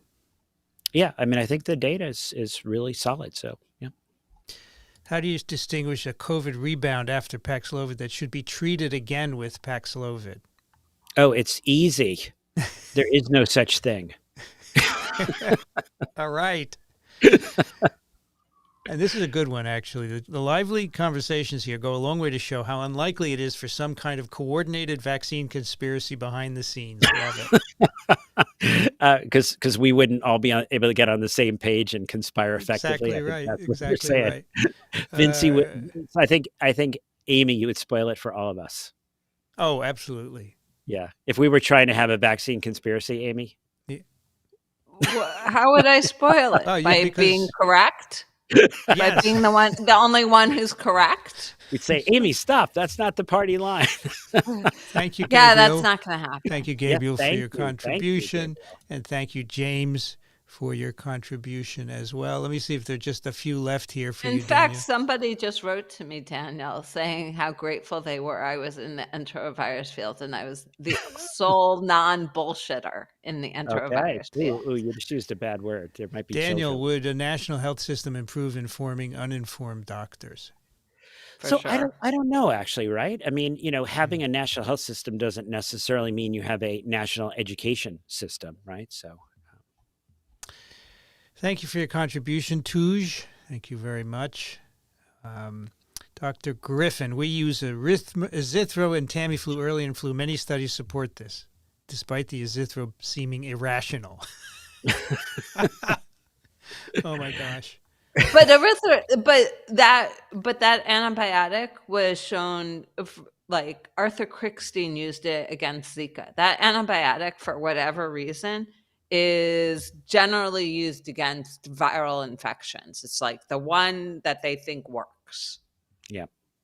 But I'm telling you, it was done by Krickstein for Zika. I've seen it for other recent infections too. Daniel is not a fan of Z-Paks, right? Well, I understand that. I'm not saying that he should be. I'm not saying that I agree with giving it. I'm just saying that this antibiotic, for whatever reason, seems to be very promiscuous. Seems to like to have a lot of partners. Yep. Thank you, Regina, for your contribution. Mitchell says, my wife has a right hemicolectomy. Is this a comorbidity? Should she contract COVID? Not necessarily, no. I mean, she is 54, so she's over the age of 50, so you would consider it for the age criteria. But, as I always like to point out, right, it's not a binary, right? So over the age of 50, okay, non-finite risk of progression, so you would consider it. My wife, over the age of 50, she is taking Paxlovid and complaining about it. But yeah. Do you think CDC should primarily inform healthcare providers who are trained in the practice of medicine? It's interesting. Like, tread what carefully. Exactly? What exactly? Tread carefully. What exactly is the role of the CDC? Like, right? So, are they supposed to be an educational resource? Not necessarily. No, they're supposed to be a reference that you go to, but they're not really in the business of medical education. The head of the CDC is a political appointee. That's a problem. So, it's a public health. It's a public health mechanism to survey and then control the outbreaks. I mean, Daniel, shouldn't the medical societies, right, be informing physicians? Like, name one. I can't even think of one. So for the ID Society of America, yes, that's for infectious disease right. doctors. There are required continuing medical education requirements, right? Like, so it's normally 40 hours a year for, general physicians. It's 80 if you're academics, like at Columbia, for instance. A lot of it really is just physicians need to realize that medical school and residency is when education begins. It's certainly not when it ends. So, I consider it quite a responsibility to take care of individuals, and coming with that responsibility is a commitment to continued education. I think all fields have continued education. All medical fields have continued education. The problem isn't that they have continuous medical education. The problem is that people move out of their lane and bandwagon to epistemological trespassing. Yes, exactly. That's I don't know that continuous medical education or medical school retracts your license for that. What did you call it, Daniel? I have to remember. Epistemological trespassing. Exactly. That's great. So who's the gatekeeper of this? Yeah, I like it. You don't get an electrical shock like when somebody's dog goes onto somebody else's property with an electrical fence, they get a shock. Daniel, are we expecting a new variant coming from billions of people passing the virus as China opens up? Yes. Got plenty of variants here. Yes, there'll be plenty. Is the sky going to come crashing down? Probably not. And I think we're learning that right now. We have vaccines, right, that are not producing significant levels of neutralizing antibodies against the current circulating variants. And is everyone dying? Are we dying 6,000 people a day? No. know. So I think that, variants have some impact, but they're not the sky is falling that they've sort of been chalked up to all along. Well, why exactly are outside of monoclonal therapy? Why are we still tracking variants? I don't get it. We're not it doesn't seem like we're making new monoclonals. I'm sure they for are. treatment. Regeneron and Lilly. Well, if they are, they're taking their sweet damn time because it's a plug and chug experiment. Okay, Shimmy writes, a PCP of my patient, I'm a nephrologist, told my patient that her faint positive on rapid antigen happened due to her recent vaccination. I don't think that's possible. Please confirm. It's not possible. Polio Pete says, do molnupiravir and Tamiflu have similar efficacy data for their respective diseases? Are they equally unimpressive? Yes. Well, how do you even quantify that? Because you can't compare virulence between viruses. Yeah. No, but if you look at Daniel said, if you look at the overall efficacy. So 20% is sucky for flu. Is 40% equally sucky for SARS-CoV-2? No, I would say they're both down in kind of that. If you look at molnupiravir in a vaccinated population, I'm not sure you're able to show much impact on progression. If you look at Tamiflu in a vaccinated population, I'm not sure you're showing great, reduction in progression there, either. So, Patricia writes, in your last TWIV chat, you said getting N antibody test post-vax might not be wise because the vaccine mitigates the N antibody response. But what if you were infected before vaccines? Would N antibodies still show? Why would a vaccine mitigate the N? I'm confused why vaccine mitigates N antibody response. So we discussed several papers on one of the recent clinical updates where if you look at individuals that were vaccinated that actually had COVID, PCR confirmed, and then check them for antibodies, about a third of them never developed N antibody responses. So sort of interesting, right? For all those studies. So, this would be a question of when were you infected before vaccines? Because before vaccines, the sensitivity of an N antibody response after a confirmed infection, pretty high, in the 90s. So it would really be a question of how far out are you from that infection? All right, just a couple more. Wait, do you think? Daniel. Sorry, go ahead. Wait, I'm just curious. Yeah, because N is the most abundant viral protein. It's the immunodominant. Yeah, it's the most. Yeah. So, do you think then the interpretation of that experiment is that you haven't made enough virus because you've been vaccinated to generate enough N? So the idea that we're shedding 7 days out after vaccine is not really correct. So then it would be a much shorter window that you're actually making infectious virus. So because N is is from a subgenomic mRNA, right? So we had two ideas. So one, I think that was your idea, Vincent, right? Is that you were tamping down the infection before you mounted this. Mine was sort of this, we'll call it the butterfly effect, is that, because your immune system was responding so strongly and making such a strong S response, because you do get a boost in the S response, that you were not actually targeting the nucleocapsid. So I don't know. So that would suggest, by your definition, that would suggest that there would be some antigenic sin or imprinting that skews the response towards epitopes.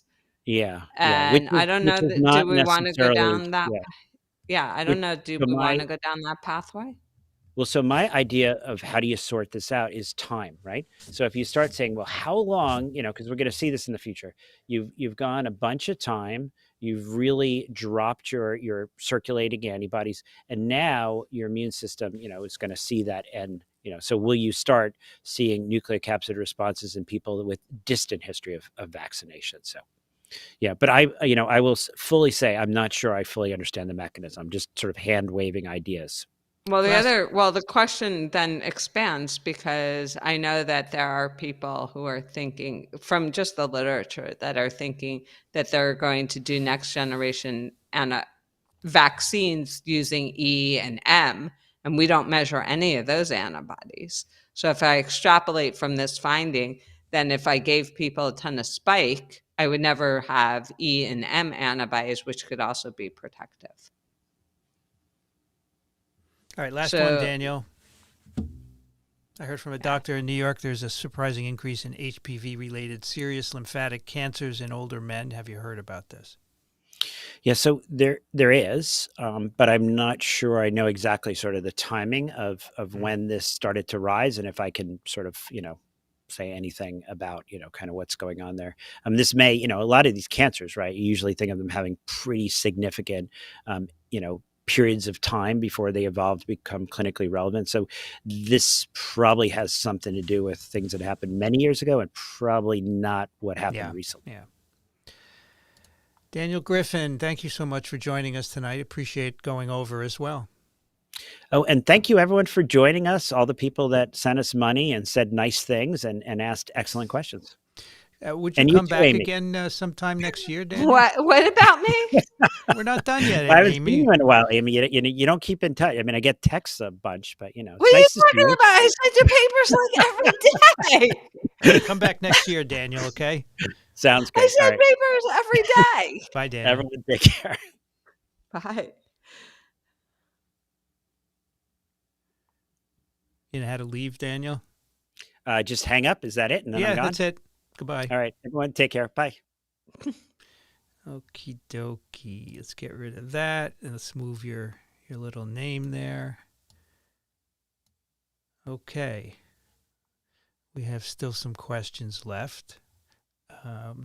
Here, this is for you. I love how specific you are when explaining your knowledge of the immune system and vaccines. I appreciate you as a research scientist, Amy. It's good. At least somebody does. What do you think I don't? For sure not. Okay. I think people here wouldn't agree with you. Well, maybe they should. Maybe this wasn't the right forum for you to have asked that question. All right. What is the test that determines a monoclonal is no longer effective against the variant? In vitro neutralization. How do you do that, Amy? What would you? Well, I mean, they just mix serum and they just mix the monoclonals with the new variant or pseudotyped virus, and then ask whether or not they're CPE. Yeah, so they look for blocking infection in cells and culture in the laboratory, and pretty straightforward assay that Amy does all the time with entero/rhinoviruses, right? That is true. I saved that question for you because I thought you would like to answer that. It's okay. Here, Amy, I think Vincent is in withdrawal from missing Amy too. He just shows it in his own way. It's okay. What do you mean it's okay? You can admit your feelings. No, I really can't because I get yelled at. So let's progress onwards. I just told you to let Daniel answer questions. That's all.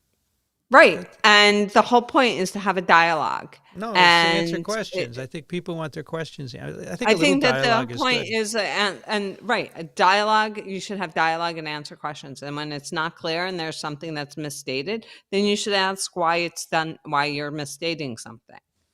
Okay. Yeah, I think that's fine. No, you don't. This isn't if you wanted a Q&A, this ends up being a dialogue. Q&A is the Q from the listeners and the A from Daniel. With right. Us and no, the Q&A is the Q&A Amy, from A&V. Can I finish?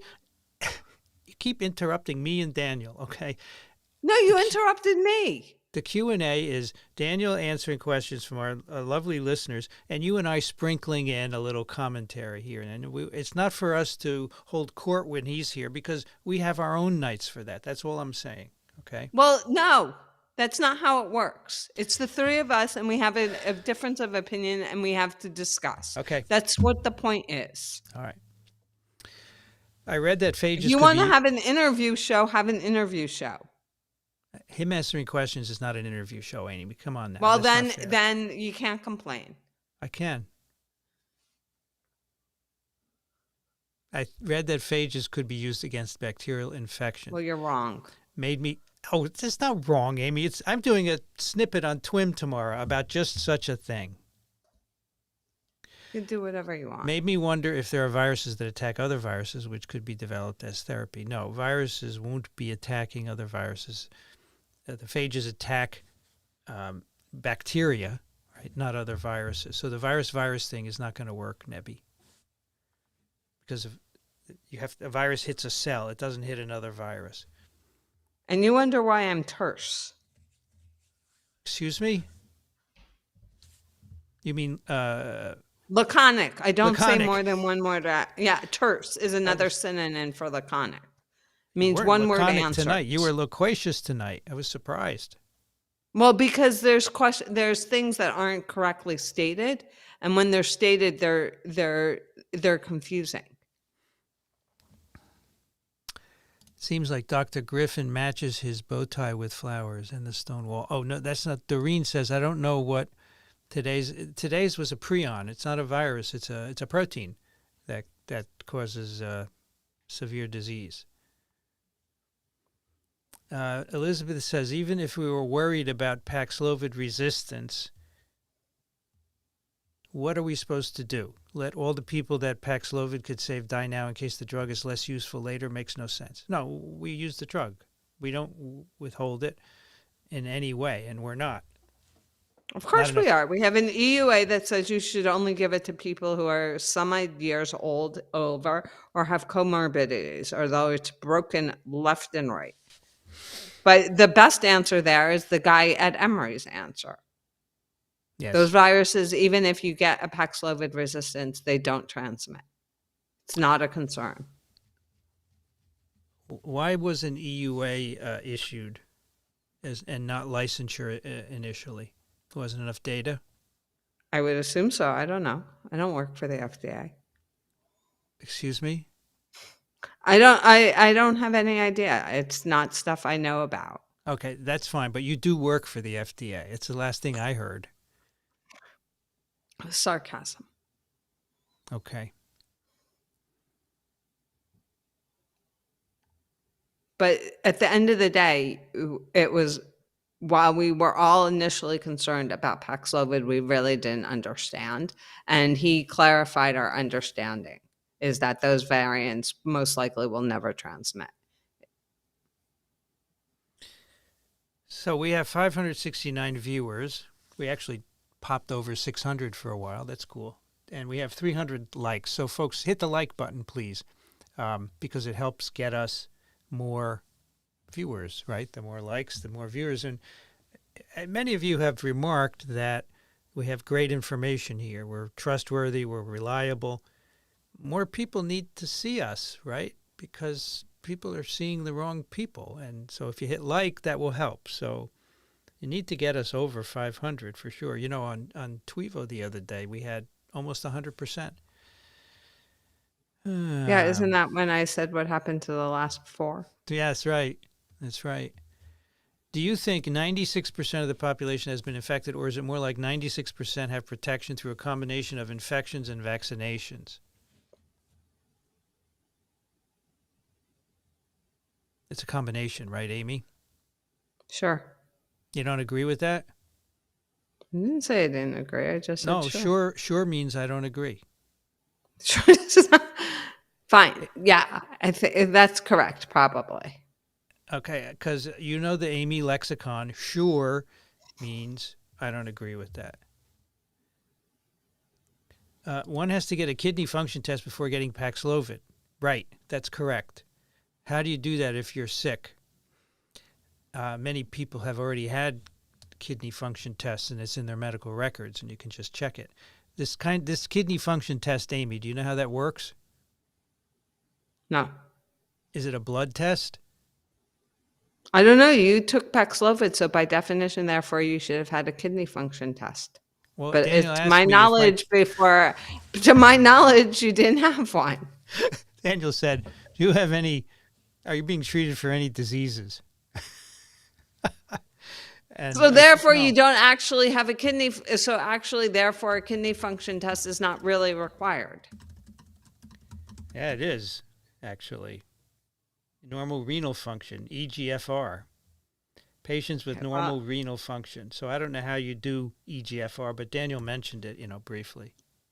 He said it was a blood test, but clearly you don't need it because you didn't have a blood test before he prescribed it for you. Yeah, neither did Dixon. Exactly. But many people are checked, as we saw in the comments today. So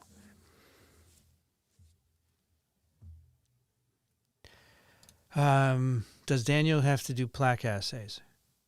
He doesn't do research. No. He doesn't do basic science research. Not basic, but he does clinical research. Steve gave his daughter a Right Amy shirt for Christmas. She has no medical or science background, but I watch you guys and Twiv all the time. She loves Amy. Great. Maybe she'll become a scientist. Cool. You should go and say hello to her. She would be thrilled to meet you. How am I going to meet her? I don't know where she is. It's not like there's a hologram that I could just send out.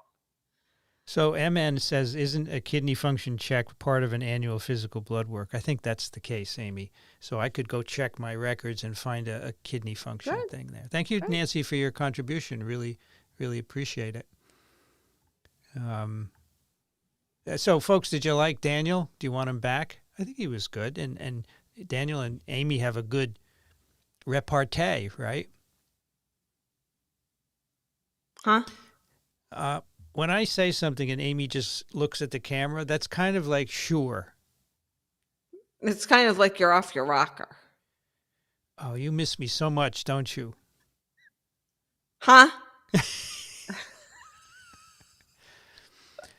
So Andrew says, I think the lack of likes means there are a lot of new people here, which is a good thing. Yeah, it went over 600, which is cool.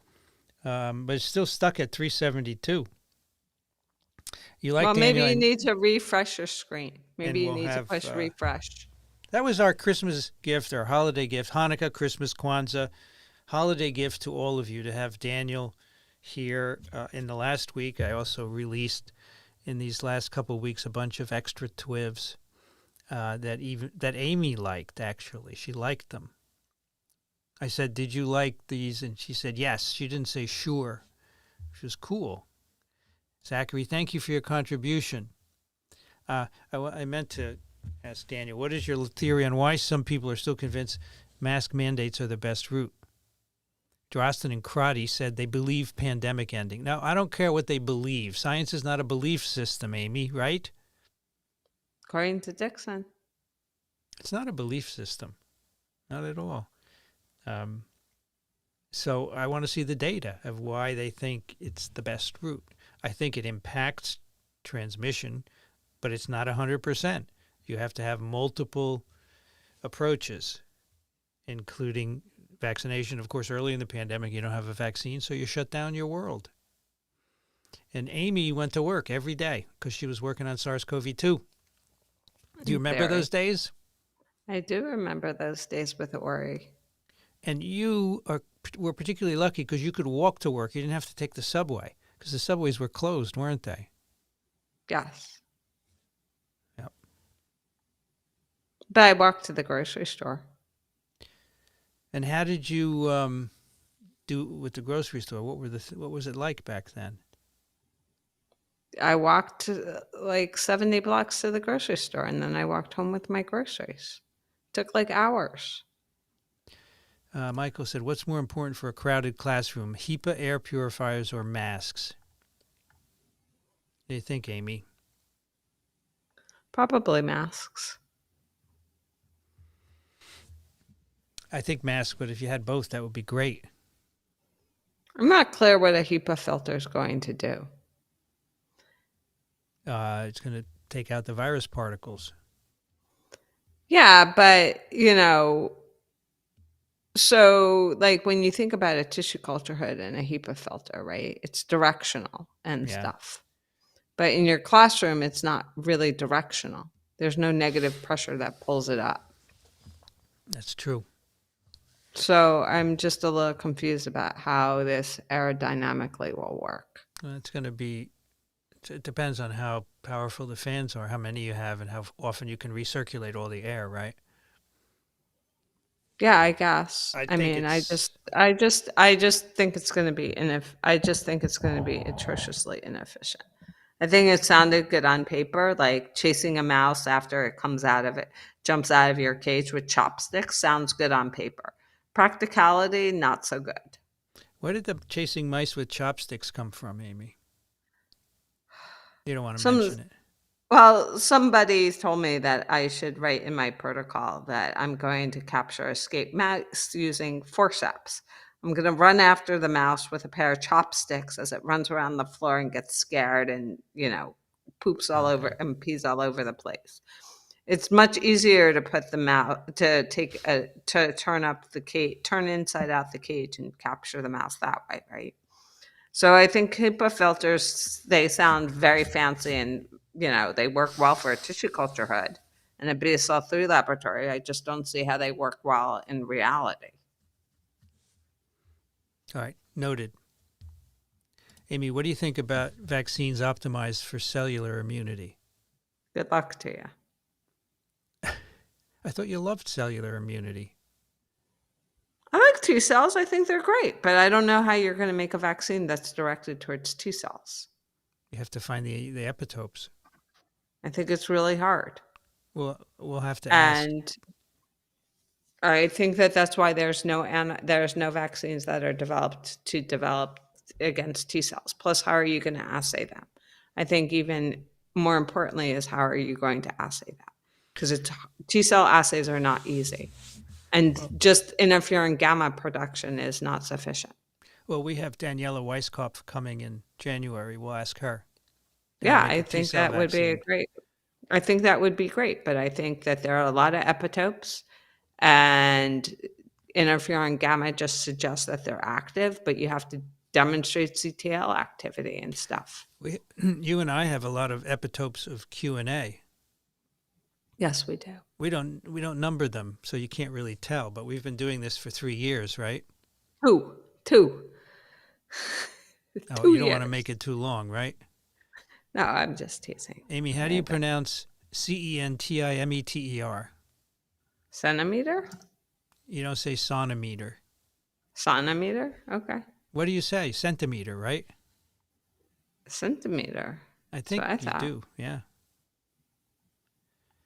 Karen, thank you for your contribution to science communication. I still hope for monthly beginner virus health basics. Help folks like me willing to listen better understand these past 2.5 years science and history. Well, Vincent has a program for it. What's that? You were going to you put out your basics, your Virology Live, which was basic virology, right? And then you were going to have like a beginner's course on vaccines and antivirals. We had that whole discussion about whether or not 30 minutes for each vaccine, right? Yeah, I agree. I'm going to do that for sure. But a lot of people like the one-on-one interviews too. I should do those too. Why are they exclusionary? I'm not clear. They're not exclusionary. I'm just saying Taubenberger, Zimmer, Whitaker, Fischott. I understand that. I understand that the one-on-one interviews are good. I just didn't understand why they would be exclusionary. It would be cool to do a live A&A on the clinical update. What's an A&A? I don't know. Amy, I don't know who it is. I don't know. But I want to do more lives on some of the pods because I do like the live format. I mean, the Daniel clinical update could be live, right? People could see it on Thursday night. You tried that once. We did? Yeah. You did a live update and then So we could do a live update and then it's released right away. There doesn't have to be any post-production. It's kind of attractive, right? Yeah. Sounds good. David, I would put David out of business though. That's fine. I thought you edited TWEVO anyway after you recorded it live. Just the audio. But maybe I don't edit the video. The video, after you do a live stream, it gets posted and that's it. You don't do anything with it. Silvio Pina from Bologna. Thank you for your contribution. I guess you're still awake. It's pretty late there. Wow. Good for you. All right. Everyone's thanking Dr. Griffin. Do I use eCam Live? Yes, I do. It's pretty nice. We'll have Daniel again. Krista, totally appreciate you, Amy. It's good. What's the difference between ontology and epistemology? Ontological, stemming from ontology, what exists for people to know about, and continuing. And epistemology, how knowledge is created and what is possible to know, are philosophical perspectives, a system of generalized views of the world which form beliefs that guide action. Thank you. Thank you very much. We love Amy. That was great. A&V chemistry was augmented and not diluted by Dr. G in the mix. Yeah. Our chemistry was augmented, Amy. I heard. Since YouTube wasn't letting me send a contribution. Oh, I'm sorry. Thank you very much, Silvio Pina.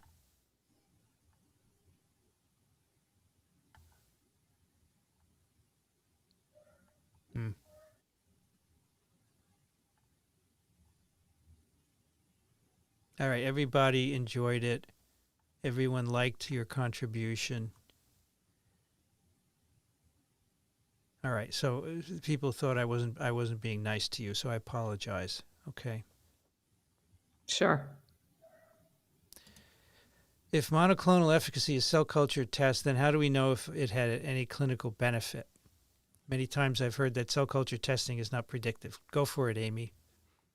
It's not predictive. It's easy, and we extrapolate. And we just assume, we cut corners all the time. We say, oh, it doesn't neutralize in a cell culture dish, so therefore it's of no value now. That's what we do. Well, yeah, I mean, you're looking at neutralization of infectivity. That may not be all that may not be the mechanism, and it may be that it's, even if it did neutralize infectivity and it doesn't do it anymore, it doesn't mean that it still couldn't neutralize through an unconventional mechanism.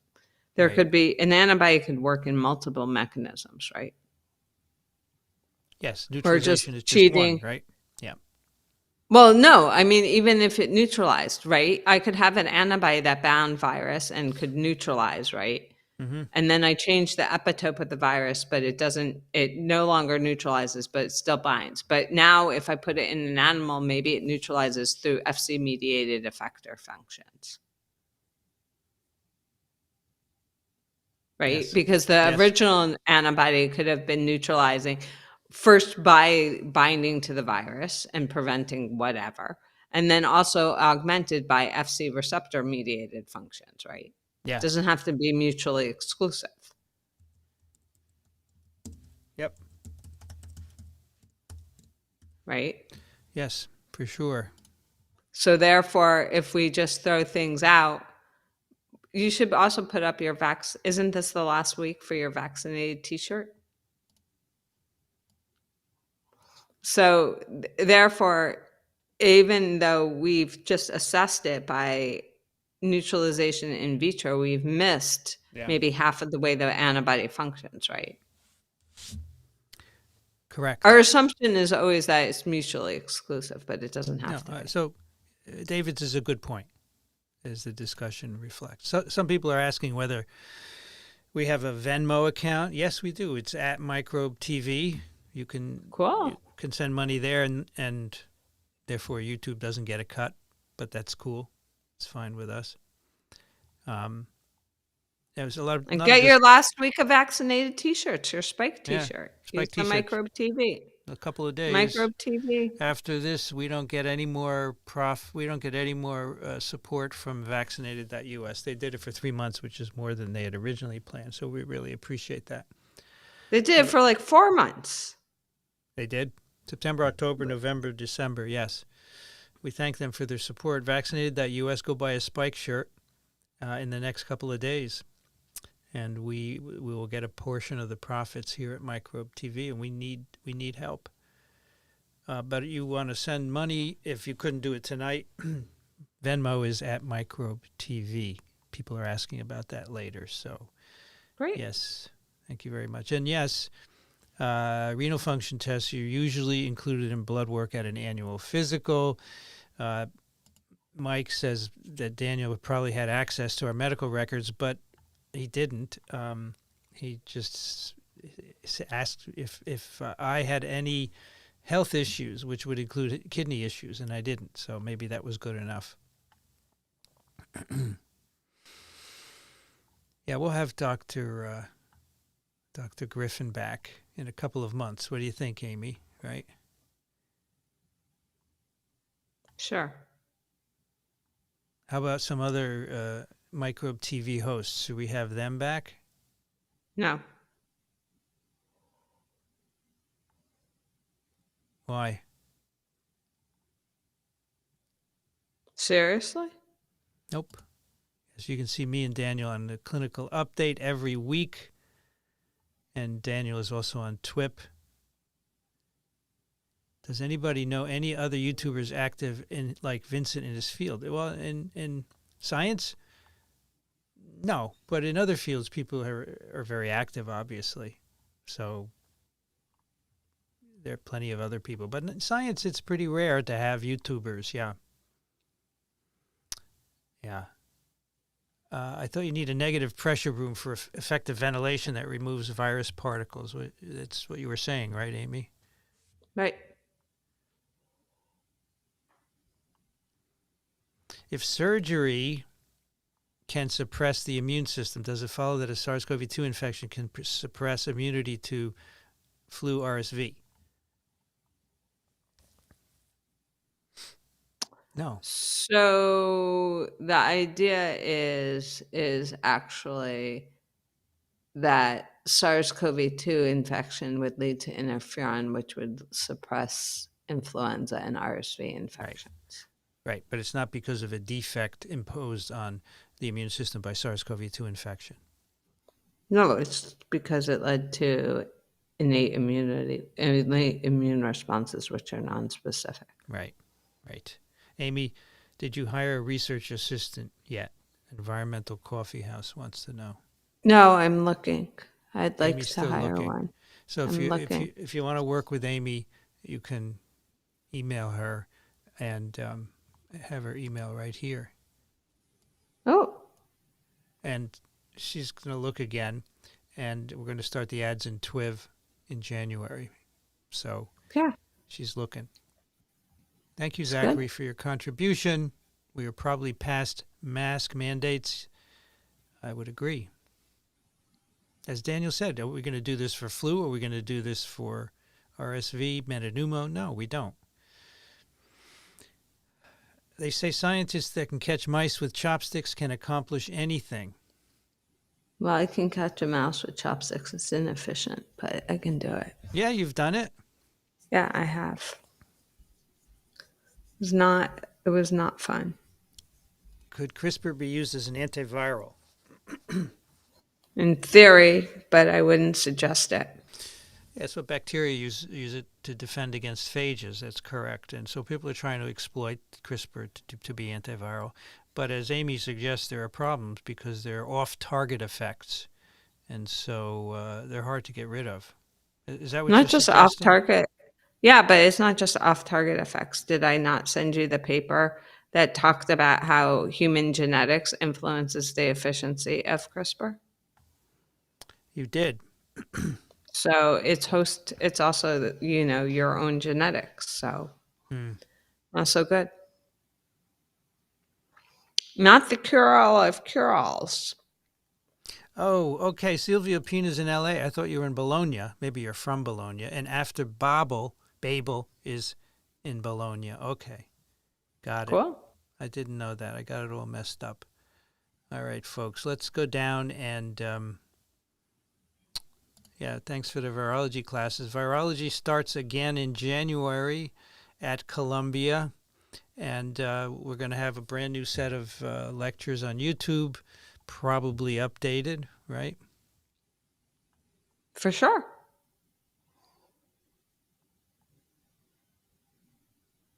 Let's see. I like the interview I with don't think CRISPR can mess with your DNA.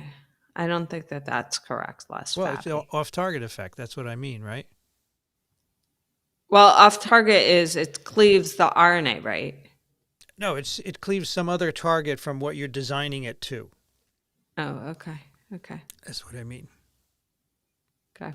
Can that virus, it was recreated. That virus was recreated. It's worked on in BSL-4 laboratories, yeah.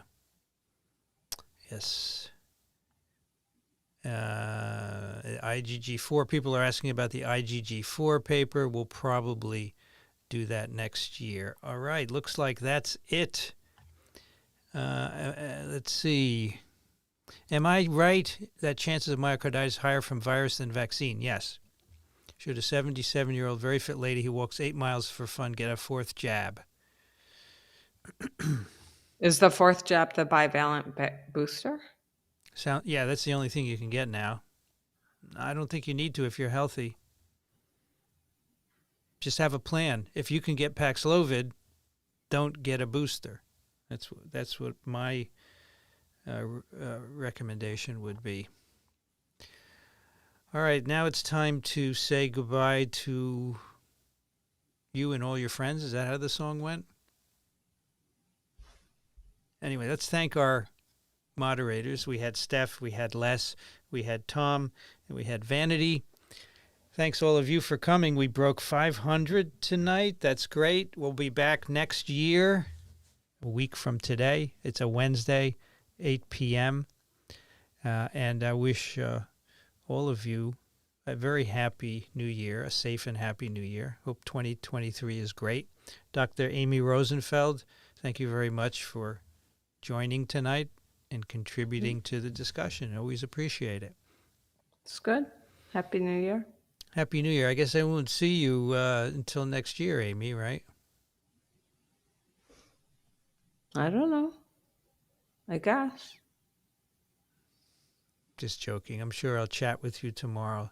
Thanks for coming, everyone. We will see you next year. And as I said, Happy New Year to everyone. Good night, folks. Good night, Amy. Good night.